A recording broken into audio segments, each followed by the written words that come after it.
একাদশ শ্রেণীর ইসলামের ইতিহাস বিষয়ের শিক্ষার্থীবৃন্দ, তোমরা যারা এবার আমাদের প্রতিষ্ঠানে ভর্তি হয়েছ একাদশ শ্রেণীতে, তাদের উদ্দেশ্যেই আজকের এই ক্লাসটি। ইতিমধ্যে প্রথম অধ্যায়ের যে ক্লাসগুলো নিয়েছি সেগুলো আশা করি তোমরা বাসায় ঠিকভাবে পড়ে আয়ত্ত করেছ। আজকে এই অধ্যায়ের উপরে আমার শেষ ক্লাস, তথা প্রাক ইসলামী যুগের যে আমরা অবস্থাগুলো সম্বন্ধে জেনেছি, রাজনৈতিক, সামাজিক, নৈতিক, অর্থনৈতিক এবং ধর্মীয়, সেইগুলো অবস্থা যেমন আমাদের জানা প্রয়োজন, তেমন আজকে আরেকটি বিষয় নিয়ে তোমাদের সামনে আমি আলোকপাত করব, সেটি হলো সাংস্কৃতিক অবস্থা। তো শিক্ষার্থীবৃন্দ, আজকের এই অবস্থাটি নিয়ে আমি তোমাদের সাথে বিস্তারিত আলোচনা করতে চাচ্ছি। প্রথমেই সবাইকে আমি আমার আজকের পাঠে স্বাগত জানাই। সবাইকে স্বাগতম। আশা করি তোমরা সুস্থ আছো। আজকের বিষয় আমি বলেছি প্রাক ইসলামী আরবের সাংস্কৃতিক অবস্থা। সংস্কৃতি একটা জাতির সার্বিক বিষয়। তাদের ভাষা, চালচলন, রীতিনীতি, বিশ্বাস, পোশাক আশাক সব মিলিয়েই তো সামগ্রিক অবস্থা সংস্কৃতি। তার মধ্যে আমরা যদি তাদের শিক্ষার দিকটা নেই, তাহলে খুব বেশি অংশটাই চলে আসে। তো আমরা আজকে সেই সময়ে প্রাক ইসলামী আরবের তাদের জ্ঞানচর্চার বিষয়গুলো কেমন ছিল, কোন দিকে তারা চর্চা করত এবং কি অবস্থায় ছিল, সেটা নিয়ে আলোচনা করার চেষ্টা করব। আশা করি তোমাদের এই ক্লাসটি ভালো লাগবে। প্রাক ইসলামী আরবের সাংস্কৃতিক অবস্থা অন্যান্য অবস্থার তুলনায় অনেক ভালো ছিল। তোমরা খেয়াল করবে যে ইতিপূর্বে যে চারটি অবস্থার কথা আলোচনা করেছি, সেখানে কিন্তু আমরা বলতে পারিনি যে তাদের প্রাক ইসলামী আরবের সেই অবস্থাগুলো ভালো ছিল। আমরা বলেছি খুবই খারাপ অবস্থা ছিল। সেই হিসেবে কিন্তু সাংস্কৃতিক অবস্থা ছিল ভালো। যদিও বর্তমান যুগের মতো শিক্ষা পদ্ধতি প্রচলিত ছিল না, তারপরেও তারা কিন্তু সাংস্কৃতিক জীবনযাত্রা হতে একেবারে বিচ্ছিন্ন ছিল না। আরবের হজের মৌসুমে, এখন আমি গত ক্লাসে বলার চেষ্টা করেছিলাম, তোমাদের হয়তো মনে আছে যে হজ এখন যেমন আমরা মুসলমানরা করি, কিন্তু ইসলাম পূর্ব যুগে মহানবীর নবুয়তপ্রাপ্তর পূর্বে আমরা দেখেছি যে সেখানে হজ চলছে, কিন্তু হজ করছে কারা? পৌত্তলিকরা। এবং যে কাবাঘর এখন নিরাকার আল্লাহ তাআলার ইবাদত খানা বা ঘর হিসেবে আমরা চিহ্নিত করেছি মুসলমানরা, সেই কাবাঘরের মধ্যে 360টি দেবদেবী স্থান পেয়েছিল এবং সেই দেবদেবীর পূজা অর্চনা করার জন্য কিন্তু হজ প্রচলিত ছিল। সেই হজের মৌসুমে ওকাজ মেলা নামে একটি মেলা অনুষ্ঠিত হতো দীর্ঘ 1 মাস ব্যাপী, এবং এই মেলাটি হতো মক্কার উপকণ্ঠে, মক্কার কাছাকাছি একটি জায়গায়, যে জায়গাটির নাম ওকাজ। এই হজের মৌসুমে ওকাজ নামক স্থানে মাসব্যাপী যে মেলা বসতো তাকে বলা হয় ওকাজ মেলা। তো এই ওকাজ মেলার বৈশিষ্ট্য ছিল যে এখানে বিভিন্ন ধরনের প্রতিযোগিতা হতো, ভালো মন্দ মিলিয়ে। আমরা বিষয়বস্তু দেখলেই বুঝতে পারবে যে এখানে কবিতা লড়াই হতো, কবিতার প্রতিযোগিতা হতো, এবং কবিদের 1st, 2nd, 3rd, 4th এরকম 7ম স্থান পর্যন্ত নির্ধারণ করা হতো। এখানে নাচ গানের আসর বসত, সেখানে ওই একইভাবেই যে কারা কেমন ভালো নাচে ইত্যাদি দেখানোর একটা সুযোগ থাকতো। এছাড়া বিভিন্ন রকমের খেলা, যেমন ঘোড়দৌড়, জুয়া খেলা, এইসব বিভিন্ন খেলাধুলা এই প্রাক ইসলামী আরবে প্রচলিত ছিল। এবং সেটা কোথায় হতো? সেটা হতো ওকাজ মেলায়। তো এখানে যেমন ভালো দিক আমরা দেখছি, কবিতা আবৃত্তির ব্যাপার আছে। এখানে ঘোড়দৌড়, এটা দেখেও ভালো মনে হচ্ছে, কিন্তু এই খেলতে গিয়েও দেখা গেছে যে অনেক যুদ্ধের অবতারণা হয়েছে। প্রাক ইসলামী আরবের রাজনৈতিক ইতিহাস আমরা জেনেছি এবং সেখানে আমরা বলার চেষ্টা করেছি যে আয়ামে জাহিলের যুগে তথা মহানবীর নবুয়তপ্রাপ্তির পূর্ববর্তী 100 বছরের মধ্যে 1700 যুদ্ধ সংগঠিত হয়েছিল, এবং সেই যুদ্ধের কোনোটার সূত্রপাত ঘটেছিল এই ওকাজ মেলা থেকেই। এই ওকাজ মেলায় ঘোড়দৌড় হয়েছে, সেখানে দেখা গেল যে এই ঘোড়দৌড়কে কেন্দ্র করেই কে ফার্স্ট হতে পারলো না কেন, কে হয়তো কাউকে ধাক্কা দিয়ে ফেলে দিয়েছে ইত্যাদি সামান্য ব্যাপারগুলো নিয়েই দেখা যেত যে কথা কাটাকাটি, দ্বন্দ্ব থেকে সংঘাত, যুদ্ধের রূপ নিত এবং এটি ভালোর দিকটা অনেক সময় খারাপ হয়ে যেত। তো যাই হোক, আমরা দেখছি যে ওকাজ মেলা তাদের আনন্দ বিনোদনের একটা বিরাট স্থান জুড়ে ছিল এবং এটার মন্দ দিক থাকলেও ভালো দিকও ছিল। বিশেষ করে কবিতা আবৃত্তি, তার কবিতার প্রতিযোগিতা ব্যাপারটা আমরা এক্ষেত্রে উল্লেখ করতে পারি। আরবের কবিতাকে আমরা গীতিকাব্য বলতে পারি। গীতিকাব্য অর্থাৎ এমনিতেই তো কাব্য পদ্যের মতো মিলিয়ে মিলিয়ে পড়া কবিতা, সেটা গানের মতো সুর করে ছন্দ করে তারা বলতো। এবং আমরা দেখি যে আমাদের যে আল কোরআনের যে সূরাগুলো, এগুলোও কিন্তু এই কাব্যই। দেখা যায় আমাদের আয়াতের শেষের দিকে গিয়ে প্রান্ত মিল যে আয়াতে আমরা প্রায় দেখতে পাই, কাব্য করে লেখা। এবং যার দরুন কিন্তু আল কোরআনের হাফিজ পৃথিবীতে অনেক, এটা মুখস্থ করা, মনে রাখা অনেকটা সহজতর হয়েছে। তো যাই হোক, আরবের যে কবিতা বা গীতিকাব্য, সেই গীতিকাব্য রচনায় ও সাহিত্য চর্চায় আরবদের অপূর্ব সৃজনশীল শক্তির পরিচয় পাওয়া যায়। আরবদের কবিতা কাসিদা নামে খ্যাত ছিল। ঐতিহাসিক হিট্টি এই কাসিদাগুলোর কাব্যিক মূল্য নির্ণয় প্রসঙ্গে বলেছেন, এই কাসিদাগুলো ছন্দ এবং বিশদ ও ব্যাখ্যার ক্ষেত্রে ইলিয়ড এবং ওডিসিকেও অতিক্রম করেছে।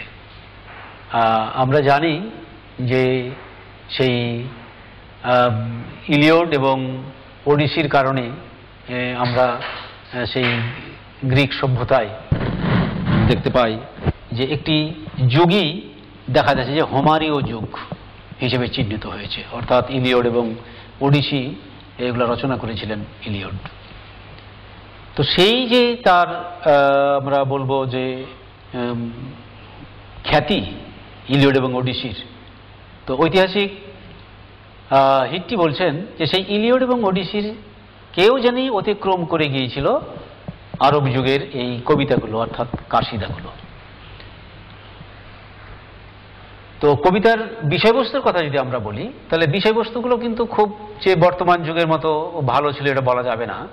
তারা যে বিষয়গুলোকে বেছে নিত, হয়তো দেখা যেত যে কোনো উটের বর্ণনা, একটা উটের বিভিন্ন গুণকীর্তন করে কবিতা লেখা হচ্ছে, কোনো নারীর সৌন্দর্য, তার রূপকে নিয়ে কবিতা লেখা হচ্ছে, প্রেম, নারী পুরুষের মধ্যে যে প্রেম যেটা আলোড়ন সৃষ্টি করেছে সমাজে, এরকম কোনো ঘটনাকে নিয়ে কবিতা লেখা হচ্ছে, কোনো বীরের কাহিনীকে কবিতার আকারে বর্ণনা করা হচ্ছে, কোনো একটা ঝর্ণাকে নিয়ে কবিতা লেখা হচ্ছে।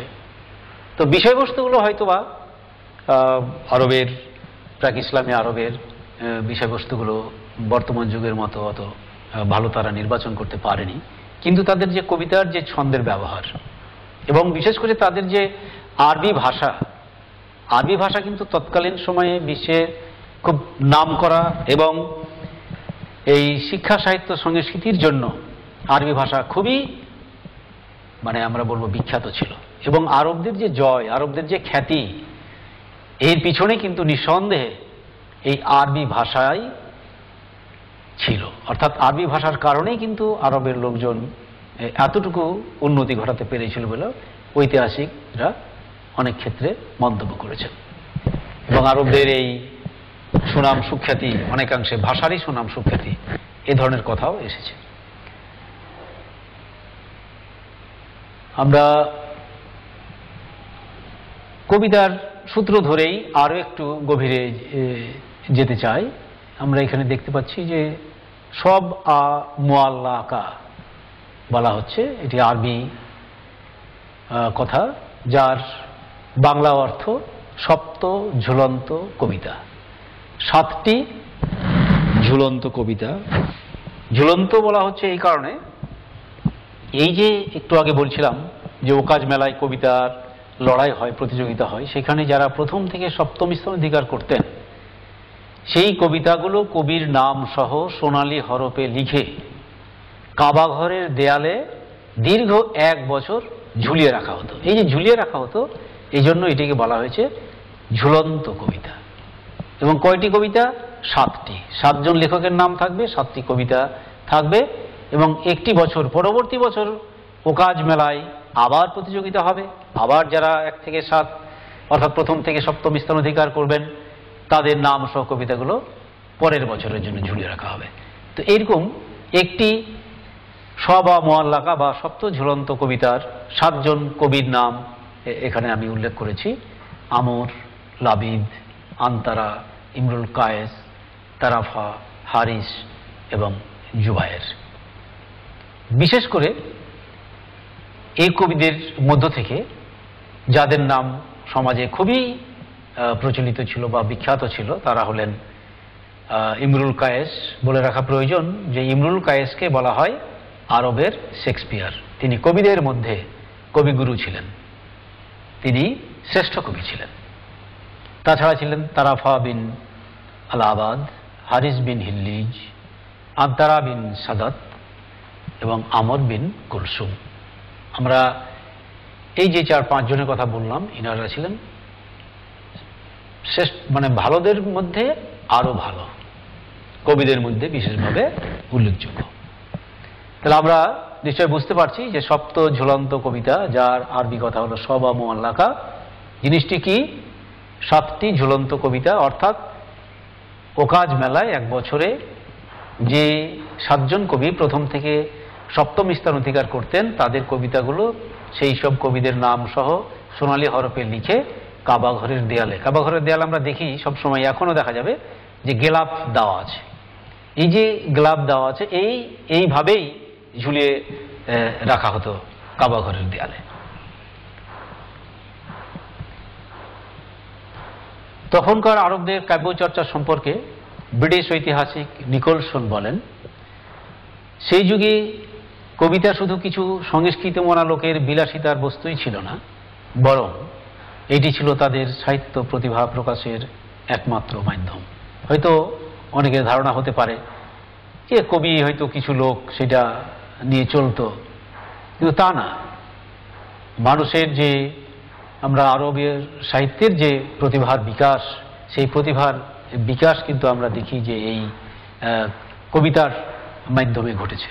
এবং এই কবিতার সাথে সমাজের বহু লোক সম্পৃক্ত ছিলেন। এই কবিতাগুলোকে আমরা দেখি যে বিশেষ কয়েকটি গ্রন্থের মধ্যে রাখা হয়েছিল, এগুলাকে সংরক্ষণ করা হয়েছিল, যার মধ্যে ছিল দিওয়ান আল হামাসা, আল মুফাজ্জালিয়াত এবং কিতাব আল আগানি। এই 3টি বইয়ের মধ্যে আমরা যেমন কাব্যগ্রন্থ বলি, তো সেরকম এগুলাকে কাব্যগ্রন্থ আমরা বলতে পারি আর কি, যেগুলোর মধ্যে সেই কবিতাগুলো ছিল। তো প্রাক ইসলামী আরবের, তাহলে আমরা যেমন কবিতার কথা জানলাম, কবিদের পুরস্কৃত করার কথা জানলাম, তেমন আমরা আবারও দেখতে পেলাম যে কবিতাগুলোকে সংরক্ষণ করার প্রচেষ্টাও চালানো হয়েছে। তো শিক্ষার্থীবৃন্দ, সৃজনশীল যে প্রতিভার বিকাশ, সেই সৃজনশীল প্রতিভার বিকাশ কিন্তু এই কবিদের কবিতার মাধ্যমেই আমরা দেখতে পাই। যে প্রাক ইসলামী যুগে আরবরা যে অসাধারণ সৃজনশীলতা এবং প্রখর স্মৃতিশক্তির অধিকারী ছিলেন, সেটা একদিকে যেমন আমরা কবিতার মধ্যে পাই, তেমন আমরা তারা দেখি যে তাদের নিজেদের বংশের পরিচয়, অর্থাৎ তারা প্রবাদ বাক্যে খুবই পারদর্শী ছিলেন। এবং বলা হচ্ছে যে 100 পূর্বপুরুষের নাম মুখস্থ বলতে পারত তারা। আমরা বড়জোর 4 থেকে 5 জন পূর্বপুরুষের নাম কেউ কেউ বলতে পারবে, অধিকাংশই হয়তো 4-এর বেশি যেতে পারবে না। অথচ আরবের তৎকালীন সমাজ ব্যবস্থায় আমরা দেখতে পাই যে 100 পূর্বপুরুষের নাম তাদের মুখস্থ ছিল, এবং তারা প্রকাশ্যে সেই ওকাজ মেলায় নিজেদের বংশের পরিচয়কে তুলে ধরার জন্য তাদের পুরো পরিচয়, পূর্বপুরুষরা কতটা সমৃদ্ধশালী ছিলেন, কতটা বিখ্যাত ছিলেন, কতটা সমাজে তাদের কদর ছিল কিংবা মর্যাদা ছিল, ইত্যাদি জিনিসগুলো তুলে ধরার জন্য তারা তাদের পূর্ববর্তী 100 পূর্বপুরুষের নামও এভাবে মুখস্থ বলত। আজকের আমার মনে হয় যে তোমাদের সাংস্কৃতিক অবস্থা সম্বন্ধে এবং বিশেষ করে শিক্ষার দিকটা নিয়ে যে কথা আলোচনা করলাম, সেখানে আমরা নিঃসন্দেহে বুঝতে পারছি যে আসলে যদি কোনো জাতির সাংস্কৃতিক অবস্থাটা ভালো থাকে তাহলে কিন্তু তাদের আমরা যে সৃজনশীল যে ব্যাপারটি সেটি তাদের মধ্যে আছে এটি ধরে নিতে পারি। তো সেই দিক থেকে অন্যান্য অবস্থাগুলোর ব্যাপারে আমরা অন্ধকারের কথা বললেও সাংস্কৃতিক দিক থেকে কিন্তু আমরা বলতে পারি না যে সাংস্কৃতিক অবস্থাও সেরকম অন্ধকারাচ্ছন্ন ছিল।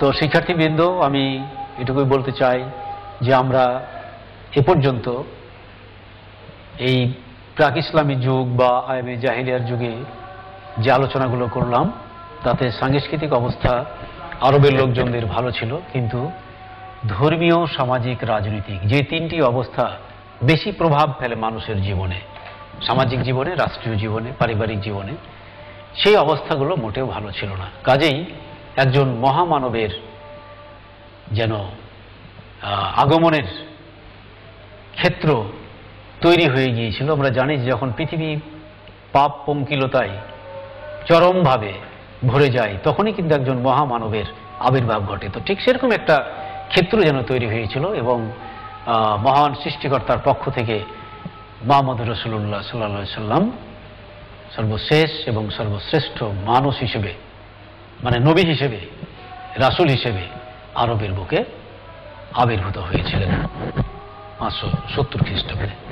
তো শিক্ষার্থীবৃন্দ, আজকের সাংস্কৃতিক অবস্থার উপরে তোমাদের একটি বাড়ির কাজ আমি দিতে চাই। ও কাজ মেলা সম্পর্কে তোমরা বিস্তারিত লিখবে, এটা লিখে রাখবে।